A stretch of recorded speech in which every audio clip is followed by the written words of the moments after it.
नमस्कार, सी न्यूज़ भारत पर आपका स्वागत है। मैं हूं अखिलेश पांडे। वक्त हो चुका है न्यूज़ बुलेटिन का। इस बुलेटिन में बात होगी छिंदवाड़ा के जुन्नारदेव नगर में हुई श्रीराम लीला की, दरभंगा में बढ़ते अपराध की और साथ ही कानपुर में गिरफ्तार हुए शातिर चरस तस्कर की। इन तमाम खबरों पर विस्तार से होगी चर्चा, तो चलिए शुरू करते हैं खबरों का सिलसिला। जुन्नारदेव नगर की श्रीराम लीला में बीती रात को धनुष यज्ञ, रावण बाणासुर संवाद, लक्ष्मण परशुराम संवाद की लीला का मंचन किया गया। इस लीला में विदेराज राजा जनक की पुत्री सीता के लिए एक स्वयंवर का आयोजन किया। इसमें शिव धनुष का भजन कर श्री राम के द्वारा सीता का वरण कर लिया गया। इससे पहले इसी लीला में रावण बाणासुर संवाद के प्रसंग का भी मंचन किया गया, जिसमें बलिपुत्र बाणासुर के द्वारा लंका नरेश रावण को जगहसाई से बचने हेतु यहाँ से वापस गमन करने की सलाह दी गई, लेकिन अभिमान और घमंड में चूर रावण के द्वारा उनकी सलाह को दरकिनार करते हुए श्री शिव धनुष को तोड़ने का असफल प्रयास कर ही लिया जाता है। रामलीला के सभी पत्र स्थानीय प्रबुद्ध जनों के द्वारा किया जा रहा है, जिसे देखने के लिए बड़ी संख्या में श्रद्धालु यहाँ आते हैं। जुन्नारदेव से कैमरा पर्सन सानू के साथ वीरेंद्र अग्रवाल की रिपोर्ट। दरभंगा जिले में इन दिनों हत्या, गोलीबारी, लूट जैसी जघन्य अपराध आम हो गए हैं और पुलिस हाथ पर हाथ रखकर बैठी रह जाती है। ताजा मामला बहेड़ी थाना क्षेत्र के धनौली पंचायत के नौलखा चौर का है, जहां बेखौफ अपराधी पर जानलेवा हमला कर दिया। संयोग था कि पीड़ित को अपराधी के आने की भनक लग गई और अपनी जान बचाने के लिए भागने लगे। उसी क्रम में अपराधी के द्वारा किए गए फायरिंग में पीड़ित के पांव में गोली लग गई और वह गिर गया। गोली चलने की आवाज सुनकर आसपास के लोग जुट गए और अपराधी अंधेरे का फायदा उठाकर मौके से फरार हो गया। घायल व्यक्ति की पहचान हायाघाट के कोटरा निवासी लक्ष्मी मंडल के 48 वर्षीय पुत्र राधा कृष्ण सिंह के रूप में की गई है। घायल व्यक्ति को स्थानीय लोगों व पुलिस की मदद से पीएचसी लाया गया तथा प्राथमिक उपचार कर बेहतर इलाज के लिए डीएमसीएच भेजा गया, जहां उनका इलाज चल रहा है। पीड़ित के बाएं पैर के घुटने में नीचे में गोली आर पार हो गई। वहीं राधा कृष्ण सिंह ने बताया कि धनौली में वे मछली पालन करते हैं। जलकर की साफ सफाई को लेकर वे नौलखा लेबर से बात करने गया था। नौलखा चौक लौटने के क्रम में बाइक सवार अपराधी घात लगाकर बैठे अपराधी ने उन पर गोलीबारी कर दी। वहीं बहेड़ा थानाध्यक्ष आशुतोष कुमार झा ने बताया कि घटना शाम के करीब 7 बजे के आसपास की है। कोटरा निवासी राधा कृष्ण सिंह ने अपने फोन पर सूचना दी कि मुझे गोली मार दी गई है, जिसके बाद हम लोगों ने प्राथमिक स्वास्थ्य केंद्र में उपचार के बाद उन्हें डीएमसीएच इलाज के लिए भेज दिया है। घायल के बयान के आधार पर अग्रतर कार्यवाही की जाएगी। आज शाम 7 बजे के आसपास एक कोठरा के व्यक्ति हैं राधा कृष्ण मंडल, उन्होंने फ़ोन पर सूचना दिया मुझे कि मुझे गोली मार दिया गया है। ये नौलखा और सीमा के बीच में का जगह है, सुनसान इलाका है, उसमें उनको पैर में गोली लगी है। हम लोग उनको हॉस्पिटल भेज दिए हैं और बयान लेकर अग्रतर कार्रवाई की जाएगी। दरभंगा से सी न्यूज़ संवाददाता देवेंद्र कुमार ठाकुर की रिपोर्ट। पूंछ थाना क्षेत्र के ग्राम सेसा निवासी 33 वर्षीय पुष्पेंद्र पुत्र तिहारू डीमर बुधवार की सुबह गांव के नजदीक बेतवा प्रखंड नहर के पास शौच क्रिया के लिए गया था। नहर के पास से निकले नाले में उसका पैर फिसल गया और वह नाले में डूब गया। परिजन जब खोजबीन करने निकले तो देखा कि नाले में पुष्पेंद्र डूबा पड़ा है, जिसे परिजनों और स्थानीय लोगों की मदद से बाहर निकाला और उसे आनन फानन में मोट ट्रामा सेंटर में इलाज के लिए भर्ती कराया, जहां चिकित्सकों ने पुष्पेंद्र का चेकअप करते हुए उसे मृत घोषित कर दिया, जिसके बाद परिजनों का रो रो कर बुरा हाल है।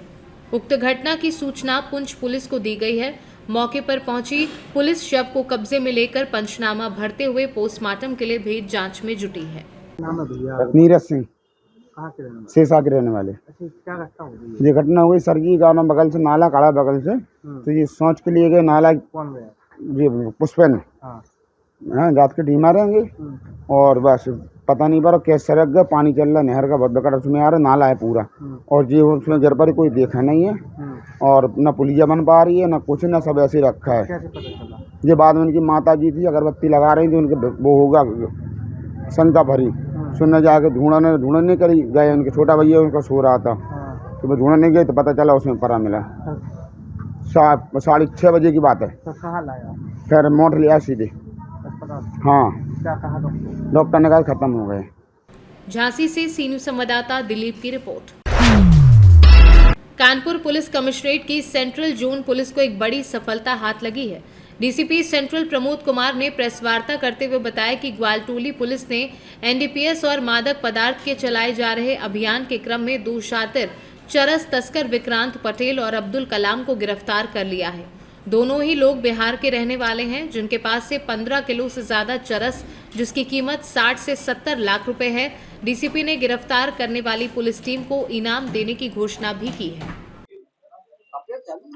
देखिए, थाना ग्वालटोली पुलिस को और जो यहाँ लोकल एसटीएफ यूनिट के द्वारा एक अच्छा गुडवर्क किया गया है, जिसमें 2 व्यक्ति जिनका नाम विक्रांत पटेल और अब्दुल कलाम है, दोनों ही रक्सौल बिहार के रहने वाले हैं।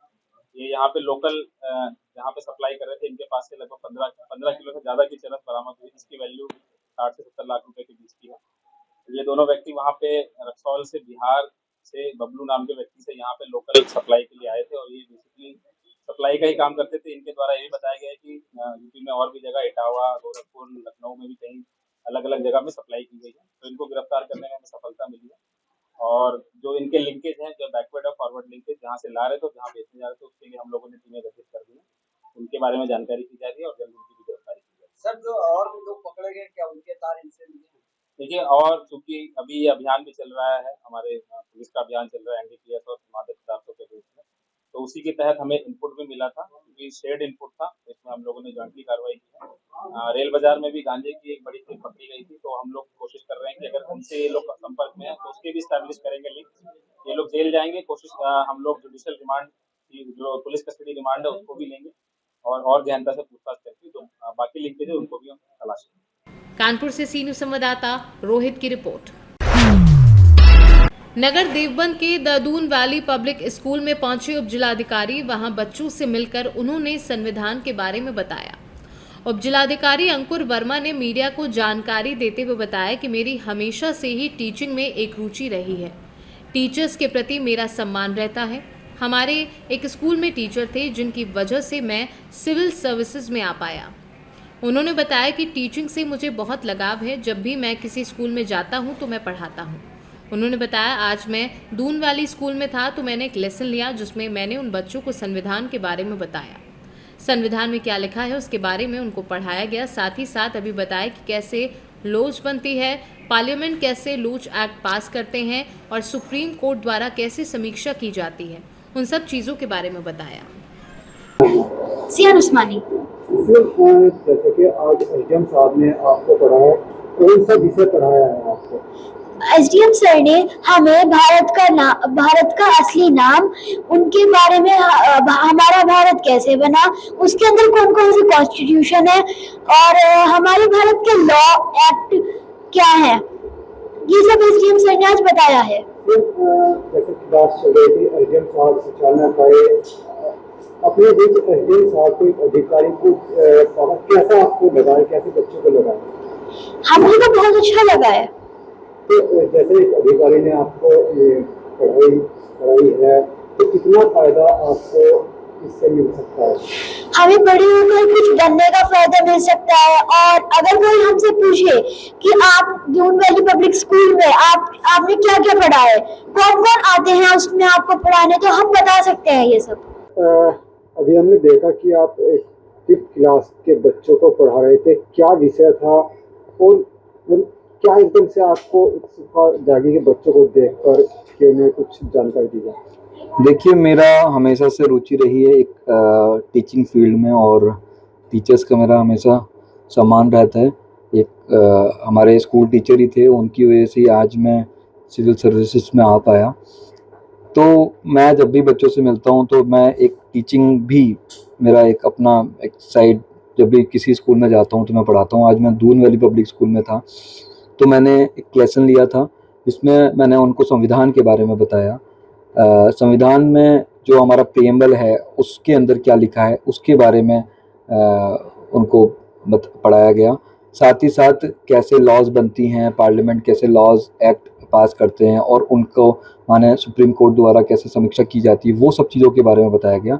और बाकी ये भी बताया गया कि जो हमारा भारत है, हमारा देश है, उसका जो ऑफिशियल नेम अगर हम देखेंगे पासपोर्ट पे भी लिखा रहता है, the official name of India is the Republic of India.